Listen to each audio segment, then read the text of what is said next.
చూపిస్తున్నా సాంచి అమ్మాయి అబ్బాయి చెప్పలేదు ఇంకా అక్కడ చెప్పలేదు. ఎవరు చెప్తున్నారు? నితిన్ చెప్తున్నాడు. నితిన్ సార్ హర్ హర్ అంటే ఎవరి గురించి మాట్లాడాలి ఇక్కడ? ఆ చూపిస్తున్న వ్యక్తి కదా తన యొక్క అనే కదా her. So her so start చేసి కదా క్వశ్చన్ హర్. సో ఈ హర్ అంటే ఎవరు సార్? సాంచి. ఓకే హర్ తర్వాత ఏమొచ్చిన ఎక్స్టెన్షన్స్ కదా వెళ్ళిపోండి. మదర్ మదర్ వాళ్ళ ఫాదర్ ఏ grandmother? Maternal grandfather. Maternal grandfather వాళ్ళ కొడుకు మెటర్నల్ అంకుల్. మెటర్నల్ అంకుల్ వాళ్ళ వైఫ్ ఈజ్ అంతేనా?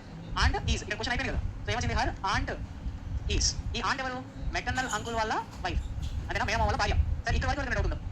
Her maternal uncle's wife is అంటే వాళ్ళ అత్తమ్మ వాళ్ళ అత్త ఈజ్ అందుకని ఇక్కడ వాళ్ళ అత్త ఈజ్ ఎక్కడ స్టార్ట్ చేయాలి? My my mother in law అంటే మదర్ ఇన్ లా తప్పని కదా పెళ్లి తర్వాత వచ్చేది. My mother in law's only daughter ఏమవుతుంది? అదే ఇక్కడ రాసి ఇప్పుడు చదువు క్వశ్చన్ మంచిగా. వాళ్ళ అత్త నా భార్య అంటే నేను మామనే కదా అంతే కదా. వాళ్ళ అత్త నా భార్య అప్పుడు నేను ఏమైతా మామ. ఏ మామ? మెటర్నల్ అంకుల్ అదేనా?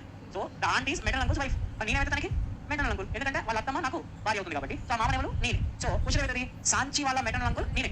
సాంచి వాళ్ళ మెటర్నల్ అంకుల్ ఎవరు? నేనే కదా. సో ఇక్కడ మై వైఫ్ అంటే సాంచి అనే ఆమెకి మెటర్నల్ అంకుల్ ఎవరు? వాడు నితిన్. ఇక్కడ నాకు అర్థమైన కండిషన్ ఏంటంటే Nitin is maternal uncle of Sanchi. దీంట్లో ఏమైనా డౌట్ ఉంటే నాకు చెప్పండి ఎక్స్ప్లెయిన్ చేస్తాను.